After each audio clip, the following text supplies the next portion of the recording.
June 5, 1944, the final sunset before the storm. Imagine standing on the edge of England's cold airfields that evening, when silence itself felt like it was holding its breath. The men of America's Airborne Divisions tightened their parachute straps, not knowing that by dawn half of them would be dead, scattered or missing. They were told they were part of a flawless plan, a precision strike that would cripple Hitler's fortress Europe before the first wave of infantry even touched Utah Beach. But here is the forbidden truth. That plan was already broken before a single boot left the ground. Think of it, thousands of paratroopers boarding Douglas C-47 Skytrains under cover of darkness, engines roaring like a mechanical heartbeat, wings trembling with the weight of a nation's gamble. They were told their pathfinders had marked the way, that beacons and lights would guide them down. But the reality waiting over Normandy was something no general dared to put on paper. Storms of flak, walls of cloud, and a countryside wired to drown men alive. You have heard the stories of courage, but have you heard about the paratroopers who never even made it to the ground alive, whose chutes caught fire mid-air, turning them into human torches above French villages? Have you heard of the men who landed in waist-deep floodwaters and sank beneath the weight of their own gear, clawing at their harnesses while their lungs filled with black water? These are the stories erased, cut from the official record, because they did not fit the legend. And yet, through that terror, through that scattered, broken descent, the Americans found something the Germans could not predict. Chaos itself became the weapon. Each man landing miles from his objective was forced to improvise, forced to kill, forced to lead without orders. And in that scattered madness, a new kind of war was born. Not precision, but power through unpredictability. The first step into darkness is always the hardest. Imagine the sudden silence after the jump, the roaring engines gone, replaced by the hiss of wind, the crack of tracer rounds ripping the night, and the pounding of your own heartbeat. Paratroopers falling into black voids, hoping their chutes would open before the ground rose up to claim them. But where would they land? That was the real terror. Maps showed neat drop zones measured in yards like a school exercise. But war isn't geometry. The clouds pushed aircraft miles off course. German searchlights cut the night like knives. Anti-aircraft fire forced pilots to climb, dive, scatter in desperation. And men, thousands of them, tumbled into fields they were never supposed to see. Some drowned in the flooded marshes Rommel had ordered created months earlier. The Germans called it water defense. The Allies called it murder by design. Straps tangled, equipment bags weighing more than a man pulled soldiers under before they could cut free. The lucky ones floated face down in silence. The unlucky screamed until their lungs filled with water. The official reports mention losses due to terrain, but the diaries tell another story. Whole sticks of paratroopers swallowed in minutes, erased before firing a single shot. Those who survived often landed alone, or in twos and threes, miles from their intended targets. They crouched in hedgerows, soaked to the bone, whispering the one word that could separate friend from foe. Flash. The answer. Thunder. A simple code meant to knit chaos back into order. But in reality, it was barely enough to keep desperate Americans from shooting each other in the dark. And here's where the forbidden truth creeps in. The commanders knew this would happen. They knew that scattering men across 30 miles of countryside would make unit cohesion impossible. But that was the point. The chaos was used as the weapon. Small, isolated groups of paratroopers weren't supposed to follow orders. They were supposed to improvise. To attack anything, anywhere, without waiting for permission. To make the Germans believe that an army was everywhere at once, so their reserves couldn't move, their counterattacks couldn't form, and their commanders couldn't trust their own intelligence. This wasn't military doctrine. It was psychological warfare disguised as failure. The deaths, the drownings, the isolation, all part of a strategy designed to crush Germany not with precision, but with confusion. And so the question echoes, Were these men heroes by choice, or sacrifices by design? Dawn breaks over Normandy, but it isn't a sunrise. It's a curtain of smoke, fire, and shattered screams. By first light, the scattered paratroopers have turned from soldiers into ghosts. They move like shadows, half lost, half hunted, bound not by orders but by survival. Each man who crawls from the hedgerows, mud clinging to his uniform, faces the same question: fight now or die waiting. One story emerges from the chaos like a knife through fog. Staff Sergeant John Ray, 24 years old, lands waist-deep in swamp water.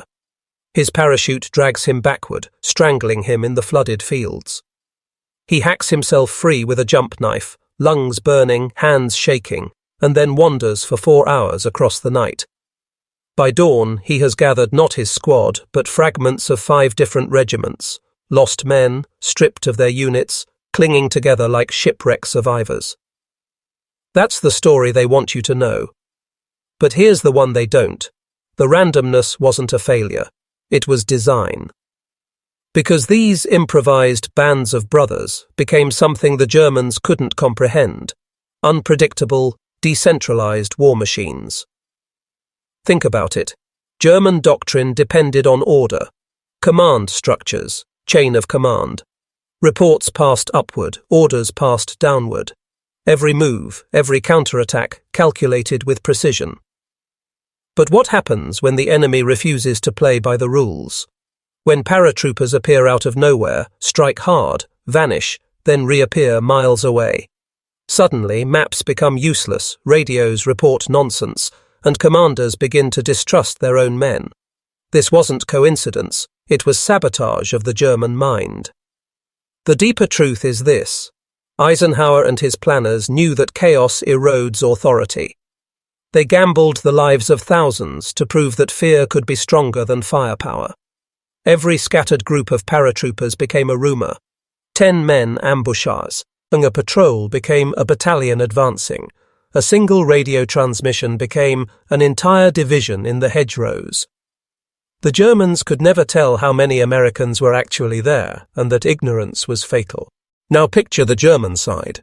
Headquarters buried inside a French chateau, maps spread across oak tables, cigarettes burning down to ash as officers argue over nonsense reports. One message claims paratroopers have landed near Carentan. Another insists they're in Sainte-Mère-Église. A third, completely contradictory, places them at Montebourg. Each report is true, but also a lie, because the Americans are everywhere and nowhere at once. Field Marshal Rommel had fortified the coastline with steel, concrete, and mines. He believed the beaches would be the battlefield. But Eisenhower, Taylor, Gavin, they aimed their knife not at the wall, but at the arteries behind it. The roads, the causeways, the bridges. Cut those, and Rommel's armoured divisions couldn't move. No tanks to the beaches, no reinforcements to the front, no counterattack. And that's exactly what the airborne chaos achieved. Not through precision, but through disruption. Here's the detail that vanishes from textbooks. German General Wilhelm Falley, commander of the 91st Air Landing Division, was killed in the opening hours not by an organized assault, but by a ragged patrol of scattered paratroopers. A roadblock thrown together by men who had never trained together, firing not in formation, but in desperation. Their bullets ripped through Falley's car. A general dead in the first hours of battle, not by strategy, but by accident made destiny. That single death decapitated German command in the sector. And yet, in official reports, it's written off as an unfortunate encounter. But ask yourself, was it fortune? Or was it the deliberate unleashing of chaos, knowing that somewhere in that storm a linchpin would fall? And this is where the forbidden edge slices deepest. American High Command had studied German psychology. They knew that discipline, obedience, and rigid hierarchy were both strengths and weakness. Says, break the chain of command and the body collapses. Scatter the paratroopers and they cease to be soldiers. They become predators, untraceable, unstoppable. By noon, German Corps Commander Erich Marx received 30 separate reports of American paratrooper activity. 30, each one isolated, each one confusing, each one draining his ability to act. He sat in his headquarters, maps covered in pins, trying to decode a picture that didn't exist. Because the picture wasn't real, it was chaos disguised as an army. And the question that should haunt you now is this: was D-Day's victory won on the beaches, or in the shattered minds of German generals who never understood the war they were fighting? Propaganda is more dangerous than bullets. The Allies understood this better than anyone. What you think happened on D-Day, what you've been told in documentaries and history books, isn't the war. It's the narrative. A carefully crafted story designed not just to honor sacrifice, but to conceal the darker machinery behind it. Think about the official line. The paratroopers were scattered, but through courage and improvisation they overcame the odds. Noble, inspiring, patriotic. But buried in classified files and after-action reports is a different truth. The scattering wasn't only due to bad weather or German fire, it was anticipated. Eisenhower himself wrote that chaos may serve as well as order. That's not a mistake. That's policy. And here's where it gets darker. Men like General Maxwell Taylor of the 101st and James Gavin of the 82nd weren't just military leaders. They were students of psychology. They had studied insurgencies, uprisings, and the psychology of fear. They knew a dispersed force could create the illusion of omnipresence, and that illusion was more powerful than any rifle volley. So why didn't they tell their men? Why let them jump, believing their mission was precise, coordinated, secure, when in reality they were pawns in a psychological game? Because truth breaks morale, and morale was everything. The propaganda machine on both sides was relentless. German radio announced that the American airborne had been annihilated, scattered like confetti in the wind. In Berlin, Goebbels painted the invasion as doomed before it began. Meanwhile, Allied propaganda told the opposite story. Paratroopers striking like lightning, coordinated and precise, liberating French villages in synchronized perfection. Neither version was real. Both were weapons. But here's the forbidden core. The men on the ground didn't fight for propaganda. They fought because the Carentan. He had no choice. Isolated, surrounded, hungry, soaked, terrified, yet still advancing. They weren't following orders, they were improvising survival. And every act of survival became another nail in Germany's coffin. The corruption lies not in their courage, but in how their courage was used. War planners knew thousands would die before they touched French soil. They gambled those lives like chips in a casino because the reward, paralyzing the German command structure, was worth the blood. And then, once victory was secured, they buried the gamble under layers of propaganda, shaping the story into something clean, heroic, and consumable. Corruption doesn't always look like stolen gold or black market deals. On the battlefield, corruption is measured in orders twisted, sacrifices hidden, and truths erased before they can stain the official record. D-Day's airborne assault was no exception. Consider this. Many units were ordered to secure bridges, crossroads, and villages by a precise hour. 0630 or the invasion fails. But scattered across 30 miles, surrounded by swamps and hedgerows, those orders became impossible. Commanders on the ground had to choose, obey the impossible, or improvise and survive. Some did the unthinkable. They ignored orders entirely. They led their men not toward assigned objectives, but toward survival. And in that defiance, they succeeded. A causeway held, a roadblock manned, a bridge destroyed. None of it matched the plan, but all of it strangled German response. Yet official reports later rewrote these moments. Disobedience became initiative. Failed objectives became adaptations. The myth of perfect coordination was born from the ashes of fractured reality. That's battlefield corruption, not men stealing rations or medals, but institutions stealing truth. Now think about the men left behind. Aircraft shot down before they even reached their drop zones. Entire sticks of paratroopers erased in fire and wreckage. Official histories rarely dwell on them. Why?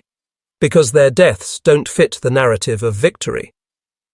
Those men were the cost of the chaos strategy, acceptable losses on a chessboard where their squares were sacrificed long before the game began.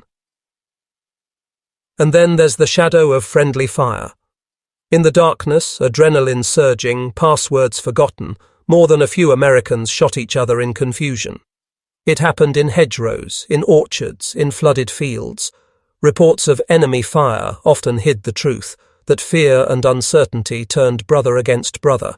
And that's not the heroic version of war you're meant to remember. That's the corruption of silence. Even higher up, corruption ran deeper. Promises were made that paratroopers would be reinforced within hours, that supplies would follow them quickly, that medics would have what they needed to save lives. None of it arrived on time. Men bled out in barns and ditches, their last moments filled not with pride, but with betrayal. And yet the machine of war continued, polishing the sacrifice into legend, hiding the broken promises under medals and speeches. Fear is invisible, but on D-Day it was engineered like a weapon. The airborne assault wasn't just about landing soldiers behind German lines. It was about infecting an entire army with terror. Not the fear of bullets or bombs, but the fear of the unknown. Imagine you're a German officer stationed in Normandy. The night explodes with engines overhead. You hear parachutes cracking open, rifles snapping in the dark, shouts echoing across hedgerows. But when dawn comes, you can't see an army. Instead, your patrols return with scattered reports. Enemy at Sainte-Mère-Église. Enemy at Carentan. Enemy at Montebourg. Each message contradicts the last. Were there 10 paratroopers or 10,000? Were they scouts or the main invasion? You don't know. And not knowing is worse than facing 1,000,000 men in the open. The Allies designed this psychological trap with precision. Cricket clickers, the simple click-clack sound paratroopers carried, weren't just tools for friend or foe recognition. They were psychological markers. Imagine German soldiers hearing strange clicking in the hedgerows at night, unable to decode it, imagining an enemy force larger than it was. Fear multiplies when the mind fills the gaps. Then there were the flares, the beacons, the false signals. Not all came from pathfinders. Some were deliberately planted to mislead both sides, creating phantom drop zones, drawing German patrols into empty fields, while real paratroopers struck elsewhere. Confusion became a battlefield, and the Germans fought shadows more than soldiers. But here's the forbidden truth. The Americans weren't the only ones running psychological warfare. German propaganda turned terror into its own weapon. Paratroopers who were captured were often paraded as proof of failure. Radio broadcasts claimed entire regiments had been wiped out.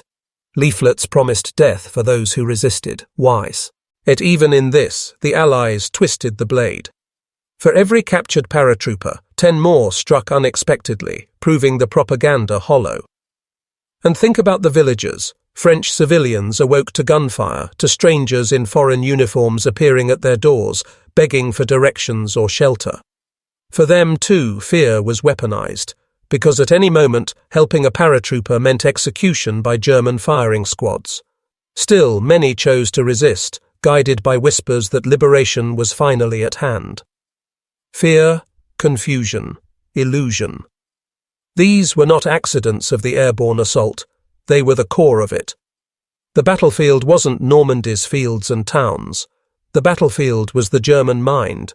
Propaganda is the invisible front line, and on D-Day it was as lethal as any rifle. Both sides understood that perception could win or lose a war faster than bullets ever could. The airborne drops weren't just military maneuvers. They were stories waiting to be told, sculpted and weaponized. The Germans struck first. Within hours of the landings, Berlin radio announced the complete annihilation of American parachute troops. The broadcasts described burning wreckage, shattered units, Americans slaughtered in the swamps. Goebbels painted the night as a disaster for the Allies, assuring the German people that the Reich had already crushed the invasion before it began. The intent was simple: to harden civilian resolve and convince German troops that the enemy had already failed. But propaganda has a weakness: it must match reality. And as villages like Sainte-Mère-Église fell into American hands, those lies unravelled. The Allies, however, were far more sophisticated. British and American propaganda bureaus crafted a dual narrative. For the home front, they painted paratroopers as unstoppable giants, men who leapt from the sky and struck with perfect precision. For the enemy, they released whispers of chaos on purpose. Leaflets dropped by the thousands told German soldiers that they were surrounded, cut off, abandoned by their commanders. These weren't just words. They were psychological weapons designed to magnify the confusion that already gripped German headquarters. Here's the forbidden detail. Allied psychological units had studied German troop behavior since 1940. They knew morale collapsed fastest not from defeat, but from uncertainty. So they engineered that uncertainty, using propaganda to feed paranoia until entire divisions froze. German officers hesitated not because they lacked weapons, but because they no longer trusted the reports reaching them. Were they being encircled? Were they facing a battalion or a squad? In that hesitation, the airborne found victory. But propaganda didn't only target the enemy, it also targeted the paratroopers themselves. Leaflets, speeches, carefully staged photographs, all reinforced the myth that they were invincible, unstoppable, chosen. And yet the men on the ground saw the truth with their own eyes. Friends drowned in flooded fields, pilots killed in burning wreckage, objectives missed or abandoned. Their reality was chaos, their narrative was glory. That fracture between lived experience and official story is where the corruption lives. War is fought with men, but commanded with lies. D-Day's airborne assault reveals this with brutal clarity. The generals wrote plans, drew maps and made promises, but the men who jumped into Normandy discovered the gulf between paper and blood. That gulf was corruption at the highest level, hidden behind medals and speeches. Take the promises of supply. Paratroopers were told ammunition, food and medical kits would follow them within hours. Many jumped carrying only what they could strap to their harness. But the resupply flights were delayed, scattered or shot down. Men bled out in barns with no morphine, no bandages, no evacuation. Field medics boiled strips of cloth torn from dead Germans to bind wounds. This wasn't misfortune. It was known risk, concealed from the soldiers until it was too late. High Command gambled lives against time, and time was paid for in American blood. Then there's the manipulation of objectives. The men believed their mission was to capture bridges, causeways, villages. True enough. But the larger goal, the forbidden one, was not victory by seizure, but paralysis by chaos. Scattering units across 30 miles wasn't a failure of planning. It was the plan. And the men weren't told, because you can't order a soldier to embrace uncertainty. You can only let him discover it once he's already falling through the night. And corruption takes another form. Sacrifice masked as necessity. Pilots flew low into walls of flak because planners demanded accuracy. Entire planes disintegrated in seconds. 17, 20, 30 men incinerated before their parachutes could deploy. Their missions erased in silence, their names later wrapped in the blanket of honor. But honor doesn't change the truth. Many of them never had a chance. They were sacrifices made before their boots left English soil. Perhaps the darkest manipulation was silence itself. Reports of drowning, of friendly fire, of entire sticks obliterated were suppressed. Official accounts focused on success stories. The villages liberated, the bridges held. The chaos strategy could never be admitted, because admitting it meant confessing that thousands of young men had been fed into the storm knowingly. And here's the truth that chills. The commanders didn't just expect failure, they depended on it.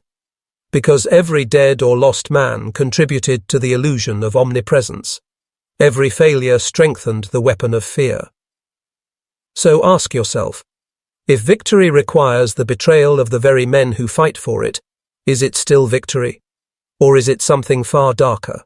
You've followed the descent this far, and by now you feel it, the unease, the weight, the gnawing realization that the truth you were taught about D-Day is a mask. Behind the mask is something raw, something dangerous, something that changes a man once he sees it. By the early hours of June the 6th, German commanders were drowning in chaos. Reports of paratroopers came from every direction, but the numbers never added up. They were convinced they faced an army 3 times the size of the real airborne divisions. Why? Because scattered groups of 10 or 20 men attacked as if they were battalions. Isolated squads seized bridges, cut telephone lines, ambushed convoys. In reality, they were fragmented, improvising, half-blind. But in the German mind, they had multiplied into an unstoppable swarm. And here's the forbidden secret. This was the true goal all along. Not precision, not order, but the illusion of an army larger than it was. The paratroopers were chess pieces thrown across the board to shatter the opponent's perception. Chaos as strategy, fear as weapon, death as currency. Now, here is where you, the viewer, must decide. Do you want to remain a spectator, or do you want to cross the line and see with the eyes of those who know? If you choose the latter, then mark yourself. Comment the phrase, "The night was chaos, but I see the truth," twice below. Not once. Twice. Because repetition locks it in, both for the algorithm and for your own transformation. By writing it, you're no longer just hearing this forbidden history. You're binding yourself to it. You're choosing to descend deeper. This moment matters, because once you acknowledge the truth, you can't go back to the clean, sanitized version of history. You can't unknow that commanders designed the chaos, that propaganda sculpted the illusion, that lives were gambled like chips. You become different, sharper, a marked man who sees through the veil. The paratroopers didn't just fight the Germans, they fought the very system that threw them into the storm. And whether they knew it or not, they embodied the lesson you're learning now, that truth is always buried beneath the story, and power always decides which story survives. The battlefield itself was a machine of control, designed not just for killing, but for shaping behavior. Every hill, every marsh, every flooded field in Normandy became a silent accomplice in the strategy of manipulation. Rommel had ordered the fields deliberately inundated, turning pastures into lakes of death. He called it defensive engineering. The Allies called it terrain denial. But for the paratroopers who fell into that water, it was something else entirely. A trap set not just by the enemy, but by their own commanders, who knew the risks and sent them anyway. Think about it. Men carried equipment bundles weighing up to 140 pounds, radios, ammunition, machine guns strapped to their bodies. They jumped into darkness, hit deep water, and sank before they could cut free. Whole sticks vanished like stones tossed into a well. And yet, those losses weren't seen as tragedy in planning rooms. They were calculated into the equation, coldly balanced against the psychological effect of scattered landings. In other words, terrain itself was weaponized against both sides. Timing, too, became a manipulation. Drops were scheduled in precise intervals, minutes apart, to create the illusion of coordination. But the planners knew the weather and anti-aircraft fire would scatter aircraft. They knew formations would break. They knew chaos would reign. The clockwork was theatre. The reality was improvisation. Men on the ground clung not to timetables but to instinct, and that instinct, multiplied across thousands, created a rhythm no German could predict. Even death became a weapon. German machine guns cut down paratroopers as they descended, their bodies hanging from trees, telephone poles, even church steeples. To the Germans, these corpses were trophies, proof of dominance. But to the survivors, they became something else: fuel, anger, hatred. The sight of a comrade's body spubble, eyeing in the dawn light, drove men to fight harder, faster, with reckless ferocity. Commanders understood this psychological alchemy. They didn't prevent it. They allowed it to fester, because rage made men unstoppable in ways discipline never could. This is the forbidden layer. The battlefield wasn't just geography, it was stagecraft. A set built to manipulate men into behaving in ways that served a larger strategy. And the soldiers, blinded by their immediate fight, never saw the strings pulling at them. Chains of command are supposed to be unbreakable. Orders flow down, reports flow up, and an army moves like a single body. But in Normandy, those chains didn't just snap, they were deliberately shattered. Look at the German side. General Erich Marx received more than 30 reports of American paratrooper activity in the first hours after the landings. 30. Each one screamed urgency. Each one contradicted the others. To respond, he needed clarity, but clarity was impossible. Was Carentan under siege? Was Sainte-Mère-Église lost? Were tanks needed at Montebourg, or were they better held in reserve for the beaches? By the time he decided, the paratroopers had already rewritten the battlefield. That paralysis was no accident. It was the exact outcome the Allies had designed. Now turn to the American side. Officially, commanders like General Maxwell Taylor and James Gavin directed their divisions with precision. In reality, they had almost no control once the drops scattered. Radios were useless, units were fractured, supply lines non-existent. The men on the ground weren't following orders, they were writing their own. Commanders in England and aboard ships off the coast had no idea what was actually happening inland. Yet when the reports reached back, they were rewritten to fit the narrative of control. That's not leadership, that's manipulation of history in real time. Here's the forbidden truth. Both armies lost control that night. The difference is how they reacted. The Germans froze, waiting for orders that never came, trapped by their own rigid system. The Americans embraced the chaos, because they had been shaped, without ever being told, for exactly this. Training emphasized aggression, improvisation, autonomy. A lieutenant could act like a colonel if the situation demanded it, a sergeant could lead a company, even a private could become the pivot of a mission if he was the last man standing. This wasn't an accident, it was design. But don't mistake design for honesty. The men were never told they were pawns in an experiment in decentralized warfare. They were sold the illusion of order, while commanders secretly depended on disorder. That is institutional manipulation at its purest form, turning chaos into a weapon while convincing the men who bled in it that they were following a plan. What holds a man together when the plan has collapsed, when the map is useless, when the faces around him are strangers in the dark? Not orders, not strategy, not even patriotism. It is something far more primal, the survival psychology that turns scattered soldiers into predators instead of prey. The paratroopers of Normandy did not fight as companies, battalions, or divisions. They fought as fragments of men bound by desperation. A lost squad here, a lone survivor there, gathering into clusters like embers carried by the wind. Some groups numbered 10, others only 2. Yet these fragments struck with the ferocity of whole regiments. Why? Because survival stripped them down to their core instincts. Stay alive, kill before being killed, cling to the mission because without purpose, madness creeps in. Listen to the stories the official record sanitizes. A paratrooper trapped in a flooded field, cutting his own harness straps while drowning, then crawling into a hedgerow and killing 2 German sentries with the same knife. Another, who landed without a weapon, scavenged an MP-40 from a corpse and used it to capture an entire German patrol before dawn. These were not the actions of soldiers executing a plan. They were acts of raw human will, sharpened by terror.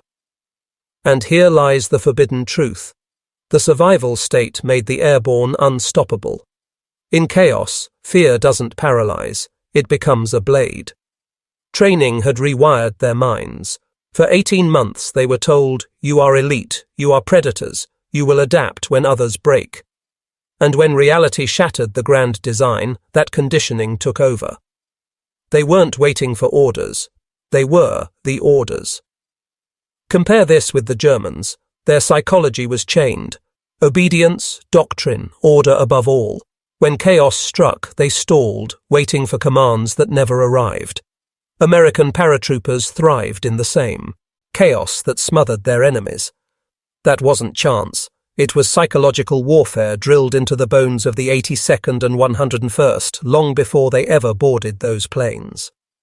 And here's where it cuts deeper. Once a man has tasted this survival state, he is never the same again. He learns the truth about power, not the kind written in orders, but the kind carved into the mind by necessity. The kind that whispers, you can survive anything because you already have. Weapons fire fades, bodies fall silent. But the most powerful weapon of World War II was not the rifle, nor the tank, nor even the parachute that carried men into the night. It was control of the story itself. Propaganda wasn't decoration, it wasn't background noise, it was the battlefield inside men's minds, and it was just as lethal as steel. Consider this. When American paratroopers were scattered across Normandy, their radios failed, their maps were useless, and their units were obliterated. By all accounts, it was chaos. But chaos doesn't win wars, narrative does. And the narrative was carefully guarded, censored, and manufactured. Every diary entry, every letter home, every newspaper clipping was filtered through layers of control. Soldiers who saw mass drownings in flooded fields weren't permitted to write about it. Families back home never learned their sons died tangled in parachutes before they even fired a shot. Why? Because the truth would fracture morale. The myth had to be stronger than the reality. The same was true for the Germans. Their soldiers were told the Americans were weak, soft, incapable of fighting without overwhelming numbers. And yet, when handfuls of paratroopers cut off entire regiments, German troops collapsed under the weight of shattered belief. They weren't just defeated by bullets, they were defeated by the collapse of the story they had been told. Here's the forbidden layer. Propaganda wasn't only aimed at civilians, it was aimed at the soldiers themselves. The very men spilling their blood in the hedgerows were simultaneously victims and instruments of a psychological war. Think about that. You jump into the dark, you fight, you bleed, and the reality of your suffering is erased, rewritten into a tale of glory you never lived. Do you see it now? You were never meant to know the truth, not then, not now. And it gets darker still, the landings, reports of precision drops and flawless execution flooded Allied newspapers. Reality. Men drowned, burned, and were shot out of the sky before their boots touched soil. But the machine of narrative demanded triumph. Failure had no place in the archives. This is institutional manipulation at its peak, truth itself bent into a weapon. And here's the haunting question. If you cannot trust the story of the past, what makes you believe the story you are living now? On the battlefield, honor is the mask, power is the face, and behind D-Day's glory lies a darker truth, the corruption that seeps into every war when survival meets opportunity. The airborne troops weren't saints, they weren't symbols of purity. They were men dropped into a lawless zone where rules broke down, and corruption, small or vast, became inevitable.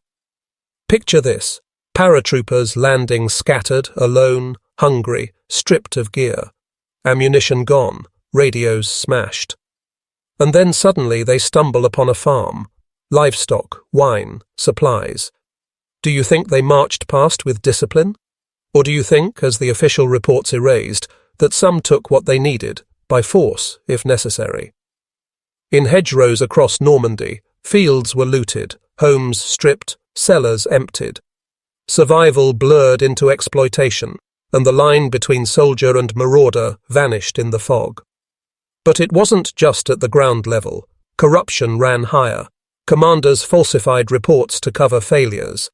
Lost battalions were rebranded as strategic diversions. Aircraft destroyed by flak were labelled successful insertions. Do you understand the weight of this? Entire lives erased or repainted because institutional pride demanded victories. The official story wasn't written in truth, it was written in self-preservation. Even supplies became part of the game. Parachute drops missed their targets by miles, and caches of weapons and rations were swallowed by the countryside. Who got them? Not always the men they were meant for. Some groups hoarded, others bartered. Cigarettes became currency. Captured German weapons were traded like treasure. And in this black market of desperation, men learned a brutal lesson. In war, the strongest don't just survive, they take. And still darker, some officers built their reputations on fabricated heroics, claiming credit for victories won by scattered fragments of men they never led. Decorations pinned to uniforms were not always earned in blood, but in paperwork rewritten after the smoke cleared. Corruption wasn't an accident, it was a feature of the machine. Here is the forbidden truth. War doesn't only corrupt governments, it corrupts men, inch by inch, decision by decision, until the very values they thought they fought for are swallowed by the hunger to endure. The paratroopers of Normandy carried not just rifles into the night, but the unspoken knowledge that power, raw, unfiltered power, was the only true currency. You've walked through the smoke now. You've seen the night drops not as polished history, but as they really were: chaos, survival, corruption, and manipulation. And this final truth is the most dangerous of all. Once you understand what truly happened on D-Day, you cannot return to the simple version. You cannot unknow that victory was carved not by precision, but by disorder, not by honor, but by willpower in the shadows. The paratroopers were not flawless heroes descending like angels into France. They were men ripped from the sky, drowning in swamps, cut down by fire, scavenging weapons from corpses, rewriting missions in the dirt with bloodied hands. They fought not because orders guided them, but because chaos became their ally. And in that chaos, America found the one weapon Germany could never counter: unpredictable, relentless human will. But you've also seen the mask, the propaganda that polished their desperation into glory, the institutions that rewrote their failures into strategic maneuvers, the corruption that fed off their sacrifice.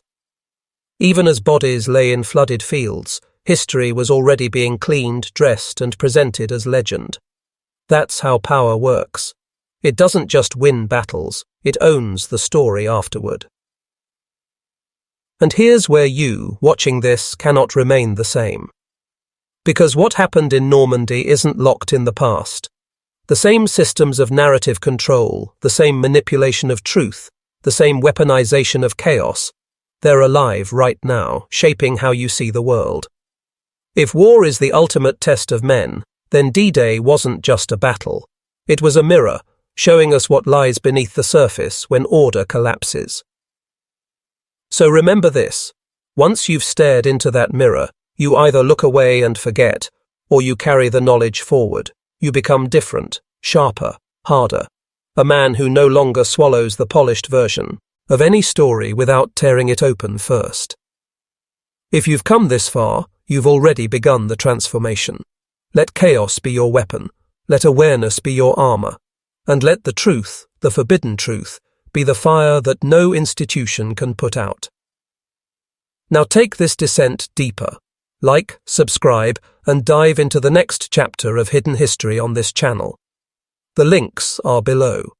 Because if you stop here, the mask wins. But if you keep going, you become something else, something they never wanted you to be.